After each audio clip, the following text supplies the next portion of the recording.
Hey everyone, thanks for stopping by the channel. It's me, Only Run Very Noob, bringing you Bravo gameplay on the Talishar client. And today I am bringing a more modern sort of tunic list that you might have seen the Wolfpack play at, I believe they took it to Worlds, and then they also played it at the Realm Rumble. I've been really liking this build. It's doing a few things that I never thought to do before. The main one would be cutting like way down on the blues. The list does have 37 blues, but um, I've heard from some people, like in Discord, that they would cut down to 33 blues in some matchups, and that just really kind of got me thinking quite a bit. I've actually been playing the deck going down to 33 blues in most of my matchups just to kind of do some limit testing, just to kind of see if it works, see how bad it feels to have, 27 non blues in your deck. And to be honest, it hasn't felt terrible. Like, usually about once per game, you'll get a hand that's like pretty bad, like really red heavy. And if the hand has a sink below, sometimes you can fix it. If the hand has an E strike, sometimes you still just send 7 off of 2 cards, which is perfectly reasonable, right? That's kind of the same value you'd get from Tectonic Plating plus Anothos. 6 damage from Anothos, and then maybe 1 value if you count the Seismic Surge as being a value. Um, Seismic Surge can be a lot more. Seismic Surge is usually like 0 or 3 value, but it's not always 3, so I just kind of count it as 1 value in the abstract. Um, and that's kind of what Tunic is for. Is it gives you that 3 value that Surge would sometimes, except it kind of does it when you want to without requiring any setup, which can be quite good. As you see in this list, they run red Chokeslam and red Debilitate. The 4 for 8s are very good with the Tunic, right? Like 2 card 8 is just solid. Like, that's kind of how Icelander was planning to play her games, is have 2 card 8s and then use Stormstriders to kill, where Bravo uses 2 card 8s to sort of outvalue people, and then maybe use Pummel to kill or Hero Ability to kill, and you also get to start at quite a bit higher life than Icelander got to start at.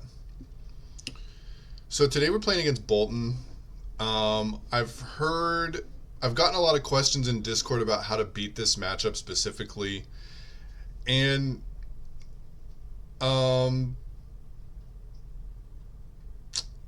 not too sure why, because it doesn't seem like a matchup that's just like completely terrible. Like, I would understand if newer Bravo players were asking like, how do you beat Kano? Because you just can't really. Or even when Icelander was a thing, like, how do you beat Icelander? Because it was really, really tough if you didn't know exactly what to do. But against Boltyn, it's kind of like a normal plan. Like, if you know what Boltyn does, it gives go again to attacks that have greater base power, or greater power than its base, and it generates this greater power than its base also off its hero ability that says if you block with an attack action card, and they charge that turn, their attack gets +1. So you really want to utilize your non-attack attacks to block. That's why I like to bring Sink Below and Fate Foreseen. That's why the blues I cite out here are Unmovable and Rouse the Ancients. Rouse the Ancients being especially poor,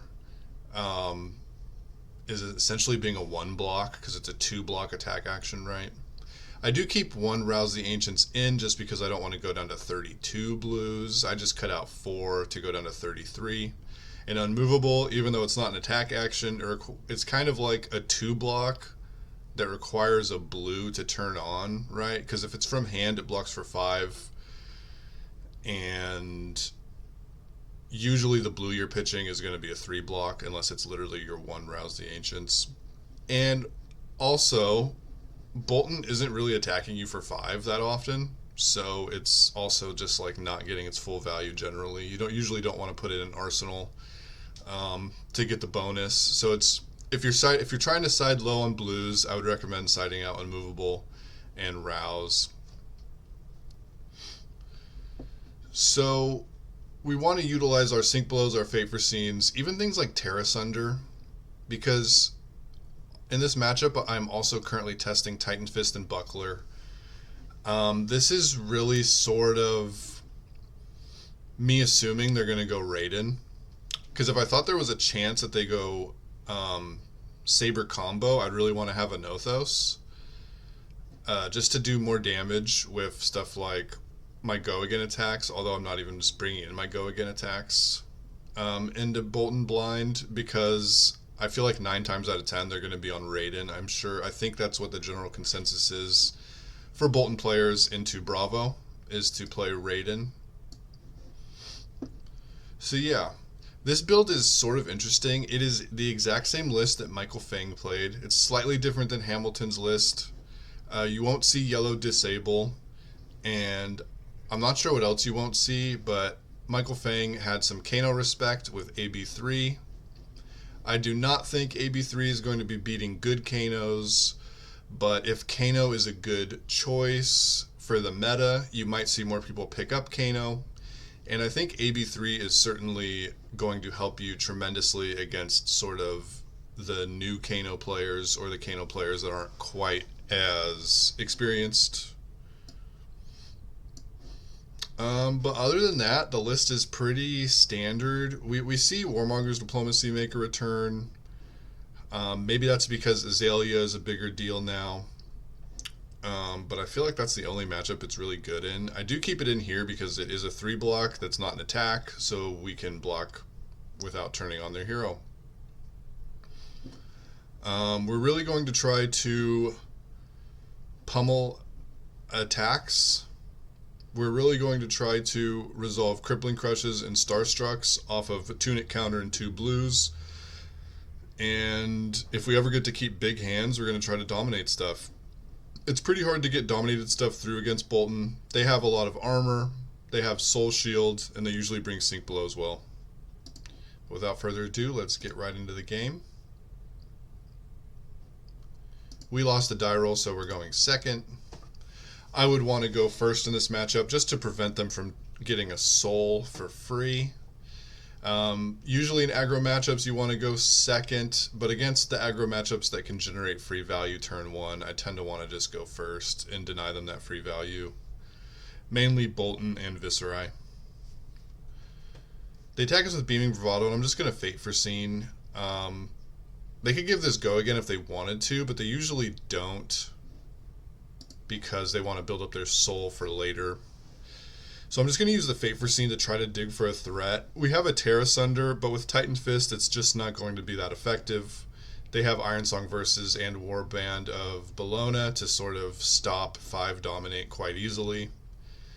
So I'm going to use Fate for Scene to dig for like a more relevant threat.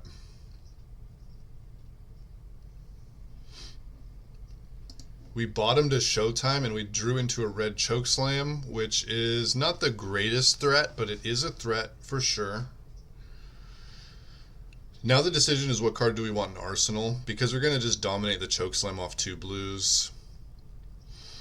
Boulder Drop is interesting. We could like keep a Boulder Drop in Arsenal waiting for a pummel to sort of make our own Crippling Crush. Or we could Arsenal the Terra Sunder. I don't think Arsenaling the Mantra Grande is ever a consideration over these 2 cards.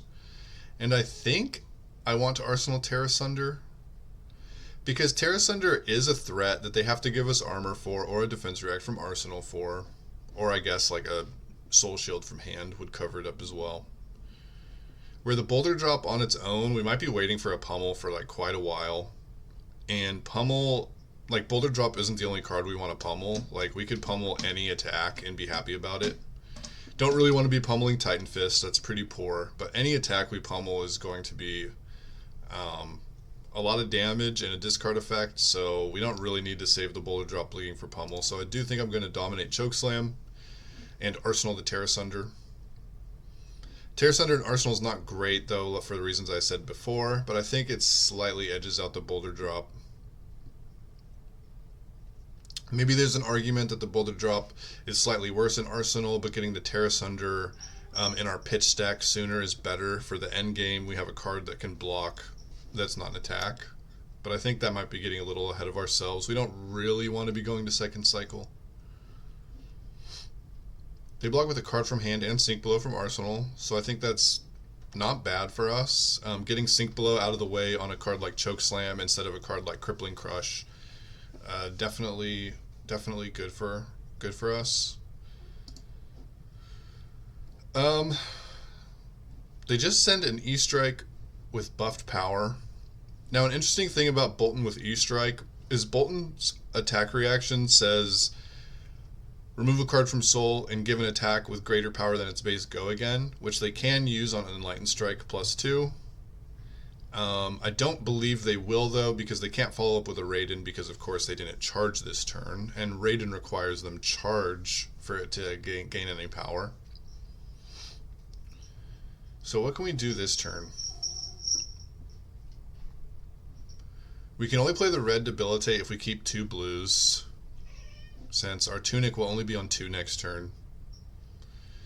We could block for 6 and then throw Tear Asunder trying to eat up armor, which is like not the worst. But I don't really want to do that. Like, I would rather save the Tear Asunder in Arsenal for when it'll actually be sort of tough for them to stop, which might be a while down the road. But I don't think having an Arsenal, like a specific Arsenal card in this matchup, is too important when they're on Raiden. When they're on Sabers, you kind of want to have Pummel or Command and Conquer in Arsenal, so that you can pummel a Command and Conquer first opportunity to like get their combo piece in Arsenal. But we aren't playing against Sabers here. We're just playing against Raiden, so just any general value card in Arsenal is fine. I guess Sink Below and Fate Foreseen in Arsenal are good too, because they can help you protect like a big 4-card hand that you might naturally draw into. But it's not like that big of a deal. I think I just want to block 3 and then dominate the Debilitate, trying to make them use armor to clear room for our Tear Asunder, or use like a defense reaction Arsenal or something like that. So we're only going to block with 1 card, and we could block with the Tear Asunder and sort of pitch stack our Rouse next to the Cranial Crush. But I'm not sure we'll even be able to play a Rouse the Ancients if we hit our pitch stack. I think it might be more relevant to have the Tear Asunder in our pitch stack to be able to block and not turn on their hero ability. So I think I block with Cranial Crush and then just dominate Debilitate here. Blocking with the attack for 3 while we can, even though they didn't, because they didn't charge, we can get full 3 value off our Cranial Crush without buffing their attack by 1. No use using any armor here. I definitely like to save my armor for Lumina Ascension.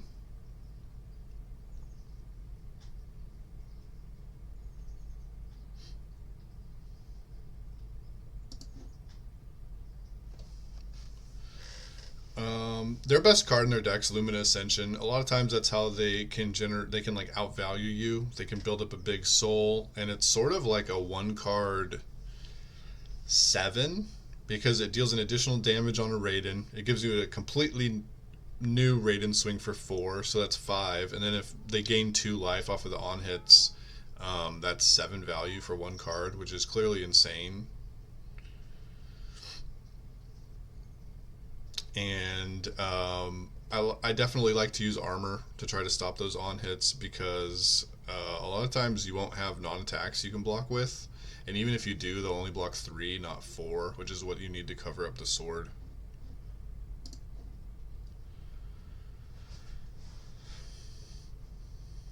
So they did use armor, so we're eating through it. Eventually we'll probably be able to get to this Tear Asunder. But they throw an Engulfing Light,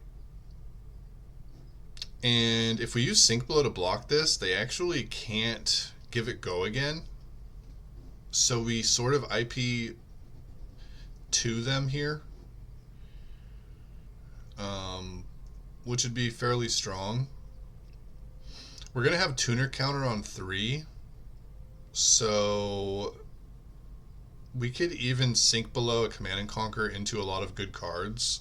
It could be Debilitate, Chokeslam, or even Pummel. If it's Pummel, we get to pummel our Command and Conquer, which would be great.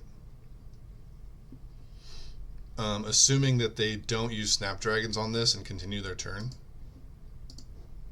So I think I am just going to pass and sink below away a Command and Conquer, really hoping to draw like a 4-for-8 attack or a pummel. They do use Snapdragon Scalers, but I still am going to block it. And they use Snapdragon, and we draw the pummel, so that's very, very fortunate for us. But they do have the Lumina, which is probably makes sense. I don't think they would use Snapdragon Scalers on anything like weaker than a Lumina. And here I'm going to use Civic Steps and probably Crater Fist. Civic Steps and Crater Fist to block this for 4. I like using Civic Steps on the first Raiden swing during a Lumina turn, because very often their plan is to follow up with the second Raiden swing and then do nothing after that. It's a lot safer if they don't have another card in hand, because this card could be... It could be a lot of things, because they have Tunic counter. It could be Valiant Thrust. It could be Illuminate.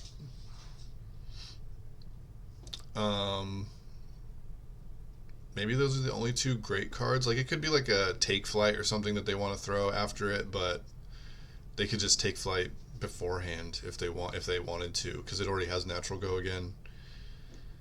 But it could be something like a Bolt of Courage as well, which wouldn't be the worst for us, because we kind of want them to have an arsenal that we can Command and Conquer or pummel away. But either way, I do decide to use Civic Steps here. They do have 2 more Luminas in their deck, so maybe we don't want to use Civic Steps. I think I was considering using Crown of Providence as well, because the Terra Sunder seems like it's still quite a ways off from being good. They give it go again, they swing it again. And I think I am going to get rid of this Terra Sunder. Mainly because I think I could probably upgrade it into a better card. If not, if I just draw a blue, I can actually like save my Tunic counter, which could be very relevant for future Crippling Crush, Starstrucks, and what have you. And I just want to use armor to block this Raiden anyway. Like, I don't want the Raiden to hit. They only have 1 soul, so preventing the soul is a big deal. And honestly, I'll still have 3 armor I could use, plus like an emergency 4th armor in the Tunic. And I like to use armor on Lumina turns. It kind of sucks that it happens so early, but I am using armor sort of what it's there for in the matchup, in my opinion. And I think the Terra Sunder's a ways off from actually hitting. We get pretty lucky here. We hit like one of our best cards for Arsenal. Of course, we're not going to have Tunic counter, but that's okay. We can wait for Tunic counter if we need to, or we could even maybe hold 3 blues to dominate it. But our turn's easy. We're going to Command and Conquer, Tunic, pummel. And that is just a very strong line of flesh and blood. One of the biggest reasons we probably even run Tunic in the first place is the power of that right there. So they play Beaming Bravado, and we have 3 blues and Crippling Crush and a Favor Scene. So I think we can just take this damage here. Looking to dominate a Crippling Crush and Arsenal of Favor Scene. They're probably going to deal 6 to us here by Beaming Bravado into Raiden, but no, we are going to end up taking much more damage here because they have another Lumina turn. Luckily, we have the Fate Foreseen to stop one Lumina trigger, and we can Fate Foreseen one of the Raidens. But do I want to use Civic Steps here just for like one life? Because I could use Civic Steps on the first Raiden. I'm not giving up my tunic, so I'm not blocking with all my armor. But Civic Steps is really, it feels like it's sort of difficult to use outside of Lumina. Maybe on a small hand you can just use it like on their first charge attack. They give it go again and then swing Raiden. But a lot of times with that, they can just like bank the quicken and have like a much bigger turn to follow up. But I think I'm just going to save the armor. I'm just going to Fate Foreseen one of these Raiden swings and then just face tank the other Raiden swing, going down to 29 and them probably gaining a life. It would be nice if we could keep them off soul, because they are a little bit soul starved here. But with them not having enough armor to stop a crippling crush with just like a sync blow in hand or something, and having no arsenal, I think dominating a crippling crush here is going to be very effective. They basically need soul shield. And I don't know if I discussed it before, but the card we command and conquered out of Arsenal was Soul Shield, so that's very, very fortunate for us. Very, very good. We just let it hit, and we're going to dominate a Crippling Crush. And hope this puts them down to a 1-card hand and 20 life.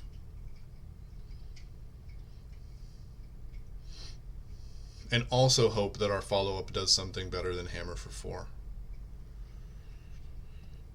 But a lot of times in this build, you do draw reds, because I'm only playing 33 blues, so that means I got 27 threats I can draw. They end up not having a card they want in Arsenal, so they just activate their gloves and pass the turn. So I'm definitely just dominating Chokeslam, but what I'm thinking about is what blue do I want in my arsenal. Thunderquake could turn like an all-blue hand into block 6, send 8. Thunderquake in Arsenal without a Nothos gets a lot better because we upgrade like a bad hand from dealing 4 to dealing 8, which is fine. We could have a Buckle in Arsenal.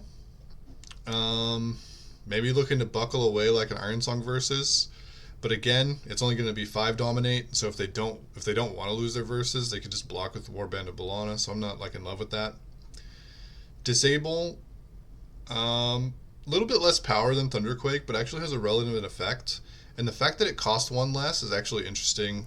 With Tunic, you can dominate Disable with only 2 blues, but even more devastating and fun to do is you can throw a Disable, you can pummel a Disable off of 2 blues and a pummel and Tunic counter, which sort of turns into a make your own Crippling Crush.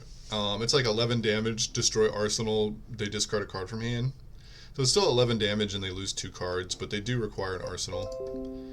So I think I am going to keep the Disable. It's 1 less damage than the Thunderquake, but the Crush effect is relevant even if we don't get the pummel. Because we can still just dominate it, because next turn we're going to have our 3rd Tunic counter. And if they don't use armor on this Chokeslam, it's going to hit. I guess that might have been one reason to keep the Buckle, is that they're probably priced into using armor on this Chokeslam if they want to have a good turn next turn, because they already use their Snapdragon Scalers, so if something can't gain power, like if a charge attack can't gain power, they just don't get a turn. But that doesn't really solve the issue that there's nothing we really want to buckle away. Like, buckling away their Iron Song versus or their Warband isn't like a big deal. It's something, but it's not like a crippling effect. Well, we draw 3 blues and a Crippling Crush, and that is a crippling effect. So I think I'm just going to take this Bolt of Courage for 3. If they have Beacon, they have Beacon.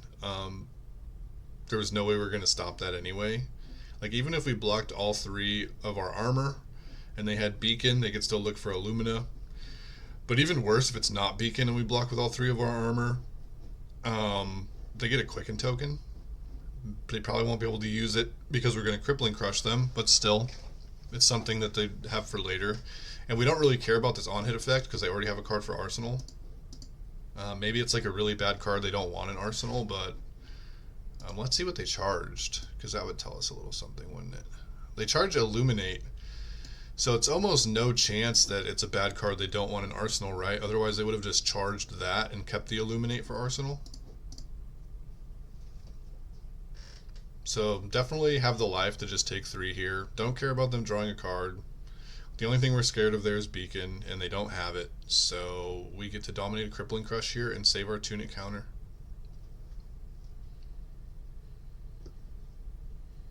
They immediately block with 2, so that tells me they have Soul Shield. They'll still take 3 damage and have like a fairly small hand. Definitely a fine trade. Ooh, and we draw our Pummel. So this is what I was talking about before. We can pummel this Disable off this Tunic counter.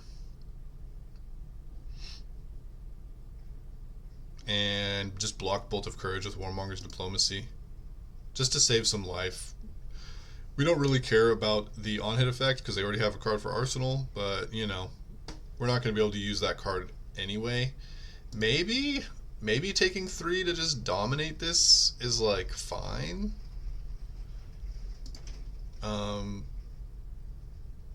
But I'm just going to take the value.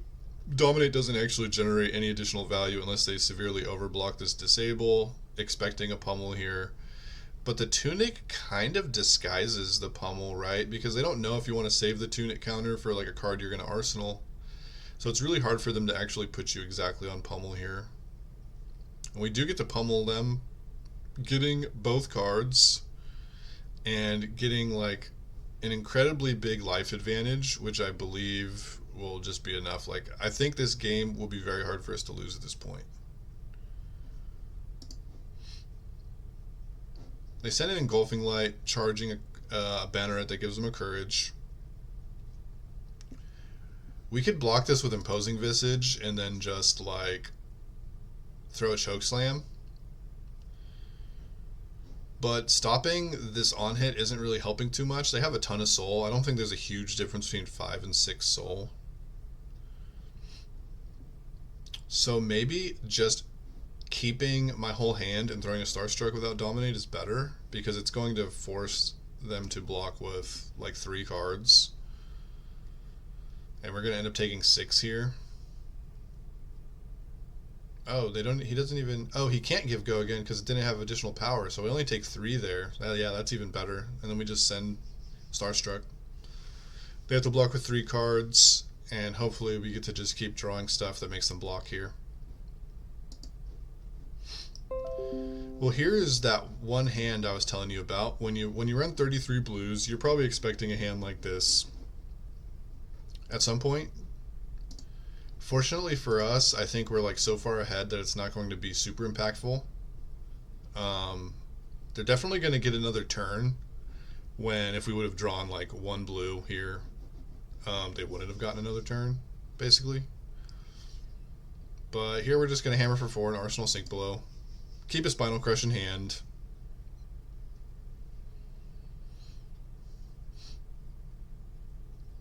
And they're at 4, so they still have to block this.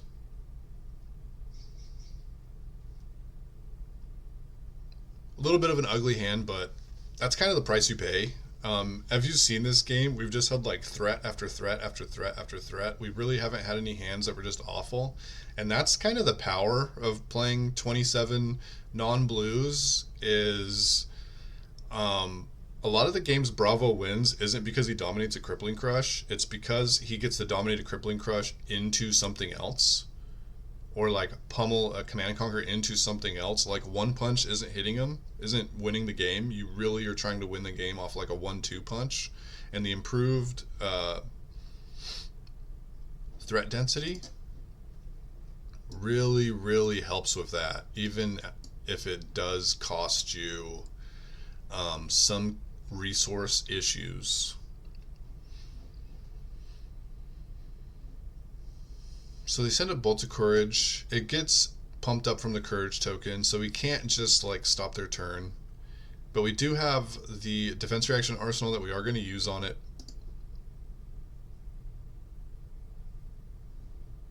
And do I want to sink anything? I don't think I sink below anything here because I don't know if I'm going to be able to keep a hand big enough to Spinal Crush. Hopefully I can, because with Tunic counter we can dominate Spinal Crush, and that might be good enough to just win the game. They do have an arsenal though, so we got to watch out. It could be Sink Blower or Soul Shield. But yeah, we're definitely just Sink Blowing this. He even charged a Banneret that, like, he gets to gain a life or something if something hits. Ooh, he gets another 1-card 7 out of Arsenal. Just going to take that. We have the life lead to try to win with this dominated Spinal Crush. And I believe he gets to gain a life off of this. Maybe it gains a resource. I forget. I just block with my armor. Interesting decision by me. I'm not sure why. I get the Civic Steps because he might just want to follow up with Raided and then Arsenal his last card. But I don't understand why I would give the other 2 armor. Maybe because I feel like I'm just going to win the game this turn, so just getting my value before the game's over. But that doesn't really make sense. Like, if you're going to win the game anyway, like, might as well just do that.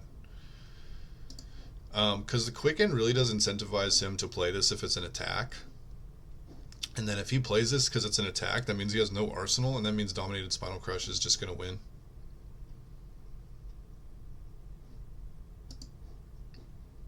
It was Valiant Thrust. Not sure why he used Tunic, because he already had a counter from his Gallantry trigger. But yeah, we just go down to 9 here, and then we dominate Spinal and Arsenal, Command and Conquer. And hope it's good enough. Because even if he has Soul Shield, he'll still only have a 2-card hand on the Crackback, and we'll have a Command and Conquer at the very least. But they do not have a defense reaction. They just have a 3 block and then 2 block from armor, and they take exactly 4. So that's definitely a way to beat Boltyn. Keep their hands small, use armor on Lumina, and dominate Crippling Crushes and hope they land. I guess only one of our dominated Crippling Crushes landed, but one dominated Crippling Crush landing is pretty devastating. 8 life and putting them on a 1-card hand. Like, their 1-card hands are fairly poor. I guess they have Illuminate for a 0 for 4, which is, like, fine, but it's not really letting them go over the top, which I believe is how Boltyn beats you, is by going way over the top with, like, a wide V turn, Lumina turn, building up enough soul for Celestial Cataclysm. These are all ways they can beat you, but your disruption is really impactful because Boltyn on like 2 cards is basically just dealing 6, and that's generally not good enough. So on 2 or less cards, they're just not doing a whole bunch. Neither are you really, but if you're the one keeping them on 1 or 2 card hands, then that means you probably have the room to keep big 4 3-card hands and keep the damage flowing. You really want to get efficient value out of your Tunic, because not having Tectonic Plating in this matchup sort of hurts, because having extra armor against Boltyn is great because it's a way that you can defend without turning on their attack boosting ability of their hero. And it's just sort of like, if I would have had Tech Plating in this matchup, their second Lumina wouldn't have hit, and they would have had 0 soul. And when they're at 0 soul, they're in a lot of trouble. They can usually charge to get 1 soul, but they either immediately use it for Raiden or bank it because they want to use cards like Beacon of Victory or, even further Luminas. Because if they Lumina Ascension with like 0 soul, well, they're not, and you block the first Raiden, they're not really going to do much because they're going to generate a soul with the charge attack, and then they're going to give it go again, go down to 0, and they're only going to be able to attack with 1 Raiden swing, which is not how they want to be using Lumina Ascension at all. So hopefully this was a fun one. Hopefully, if you're one of the people asking about the Boltyn matchup in Discord, that this game showed you a little bit of what you got to what you got to do, or maybe gave you some ideas of how to make trades or how to snowball out of control with this new 33 blue sort of strategy I've been trying. As you saw, 33 blues did bite me on one turn, but I feel like that's fine. Like, that might have been a little bit of the interest we had to pay for all the previous turns having like a red threat that we were really able to leverage into a dominating position. I mean, at some point this game was like 24-5 or something, and that's just clearly a very good spot to be. So thanks for everyone stopping by. Comment, like, subscribe down below. That would be great for me. I always like reading the comments. It's a lot of fun. Also, if you've made it this far, thank you so much. I appreciate you watching my videos. I really like making these videos, and you guys watching it gives me the encouragement to continue doing it. I've been on a little bit of a hiatus lately.